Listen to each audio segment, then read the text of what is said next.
वन्य जीवों के विनाश के कारण। तो यहाँ पे जो है हमें वन्य जीवों के विनाश के जो कारण हैं उसके विषय में बताया गया है कि मुख्य कारण कौन कौन से हैं जिनकी वजह से वन्य जीवों का नाश हुआ है। जंगलों के क्षेत्र में घास भूमि एवं जलप्लावित क्षेत्रों में होने वाली मनुष्य की दखलंदाजी से वन्य जीवों की प्राकृतिक विरासत को जोखिम खड़ा होता है। तो यहाँ पे हमें बताया है कि जंगल के क्षेत्रों में जो है घास भूमि एवं जलप्लावित क्षेत्रों में होने वाली मनुष्य की दखलंदाजी से जो है वन्य जीवों की प्राकृतिक विरासत जो है उस पर जोखिम आज खड़ा है। जंगलों का विनाश प्राकृतिक असंतुलन के लिए सबसे बड़ा कारण है। इसका अंतिम प्रभाव वन्य जीवों की संख्या घटाता है।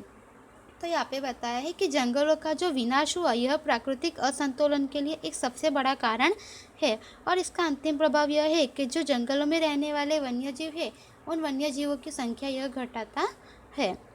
बाल, खाले, हड्डियाँ, सींग या नाखून प्राप्त करने के लिए होने वाला शिकार कारणभूत है। तो यहाँ पे हमें बताया कि दूसरा मुख्य कारण है कि जो पशुओं या फिर जिन प्राणियों के बाल, खाल या फिर हड्डियाँ, सींग या नाखून प्राप्त करने के लिए शिकार होता है यह भी एक मूलभूत कारण है कि जिसकी वजह से वन्य जीवों का विनाश हुआ है। मनुष्य के लोभ लालच से होने वाला जंगलों का अतिदोहन, सड़कों, बहुउद्देशीय योजनाओं का निर्माण, खनिज खनन, नई बस्तियों या शहरों का विस्तरण वन्य जीवों को निर्वासित करता है। तो यहाँ पे हमें बताया है कि मनुष्य का जो लोभ लालच है जिसकी वजह से जंगलों का जो है यहाँ पे नुकसान होता है। जंगलों का जो है यहाँ पे पूरी तरह से इनकी सुरक्षा नहीं होती है और सड़क वगैरह बनाना, बहुउद्देशीय जो है जंगलों का नाश होता है, उनकी जो बहुउद्देशीय योजनाओं का निर्माण होता है। उसके बाद खनिज खनन के लिए किया जाता है तथा नई बस्तियों के निर्माण के लिए, उद्योग वगैरह स्थापित करने के लिए जो है जंगलों का विनाश किया जाता है जिसकी वजह से वन्य जीवों को निर्वासित करता है। तो इस तरह से यह सभी मुख्य कारण है जंगलों के। यहाँ पे जंगल का नाश करना वगैरह जो है यह सभी वन्य जीवों के जो है उनके मुख्य कारण बनते हैं विनाश के लिए। उसके बाद घास चारा, ईंधन या पशु चराई के लिए जंगलों पर दबाव बढ़ रहा है। जंगलों की आग अनेक प्रजातियों को खा जाती है। यह आग यदि बच्चों के पालन या अंडों को सहने से समय लगे तो वन्य प्राणियों की संख्या पर बड़े पैमाने पर नकारात्मक प्रभाव पड़ते हैं। तो उसके बाद हमें यह बताया गया है कि घास चारा, ईंधन या पशु चराई के लिए जो है जंगलों पर दबाव बढ़ रहा है। जंगलों की आग जो है अनेक प्रजातियों को खा जाती है। यह आग यदि बच्चों के पालन या अंडों को सहने के समय लगे तो वन्य प्राणी जो है उनकी संख्या पर बड़े पैमाने पर नकारात्मक प्रभाव होता है।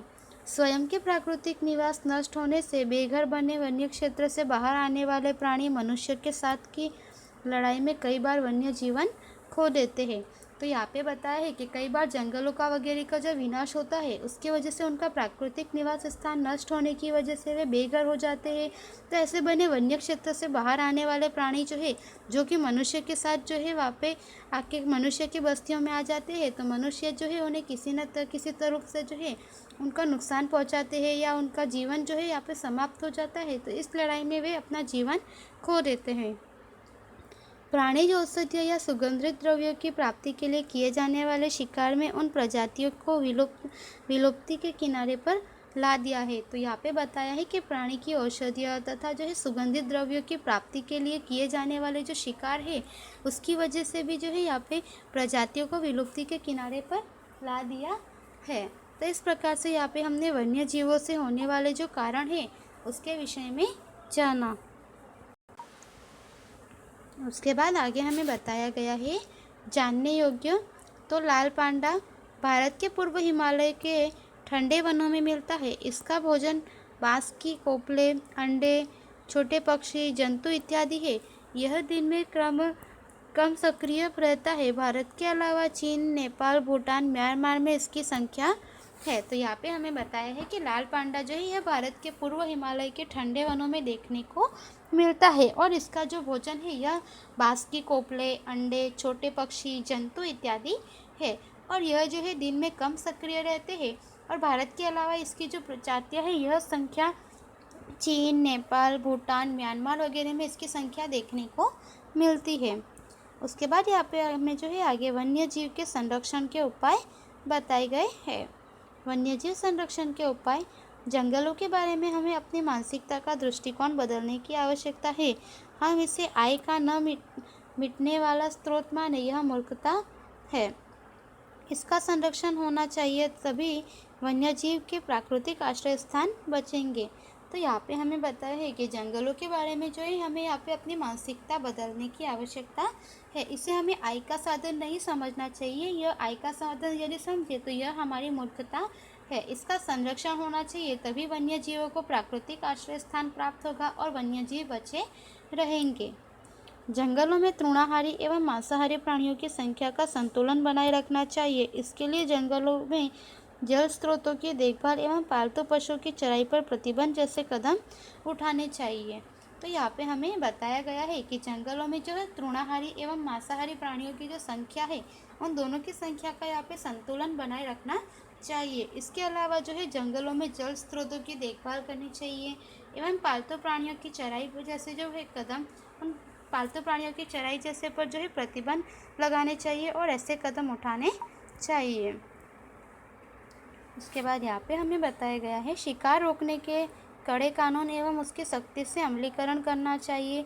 जंगलों में होने वाले गैर कानूनी खनन कार्य, प्रतिबंध तोड़ने पर कड़ी सजा एवं दंड की व्यवस्था करनी चाहिए। तो आगे बताया है कि यहाँ पे शिकार रोकने के लिए जो है कड़े कानून बनाने चाहिए तथा उनका सख्ती से अमलीकरण भी होना चाहिए। और जंगलों में होने वाला गैर कानूनी खनन कार्य, प्रतिबंध तोड़ने पर जो है कड़ी सजा एवं दंड देने की व्यवस्था करनी चाहिए।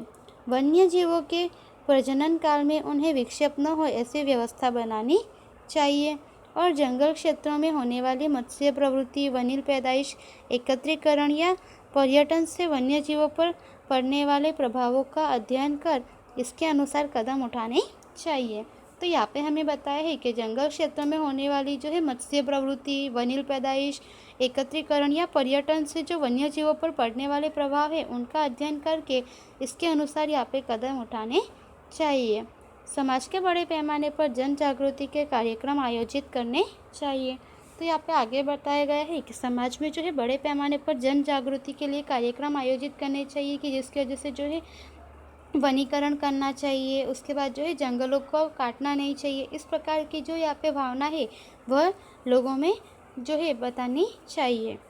उसके बाद जवाबदार नागरिक समूहों को वन्यजीव संरक्षण कार्य के लिए यदि तंत्र शिथिल हो तो उस पर दबाव बनाकर इस कार्य की प्राथमिकता देनी चाहिए। तो आगे बताया गया है कि जवाबदार नागरिक समूह को जो है वन्यजीव संरक्षण कार्य के लिए यदि तंत्र शिथिल हो तो उस पर भी दबाव बनाकर इस कार्य को प्राथमिकता देनी चाहिए। आगे हमें जो है यहाँ पे बताया गया है कि जानने योग्य जो जलचर गांगेय डॉल्फिन, नदियों के डॉल्फिन। तो भारत की गंगा, ब्रह्मपुत्र नदियों में पाई जाने वाली गांगेय डॉल्फिन मीठे पानी की प्रजाति है। यह सामान्यतः गहरे एवं शांत बहाव वाले नदी प्रवाह के क्षेत्रों में निवास करती है। विश्व में अत्यंत जनसंख्या वाले प्रदेशों में से बहने वाली गंगा नदी में पाई जाती है। तो यहाँ पे हमें बताया गया है कि भारत की जो है ब्रह्मपुत्र, गंगा नदियों में पाई जाने वाली गांगेय डॉल्फिन भारत के मीठे पानी की यह प्रजाति है और यह सामान्यतः गहरे एवं शांत बहाव वाले जो नदी प्रवाह वाले क्षेत्र है वहाँ पे देखने को मिलती है। विश्व में अत्यंत जनसंख्या वाले प्रदेशों में से बहने वाली जो गंगा नदी है वहाँ पर यह हमें देखने को मिलती है।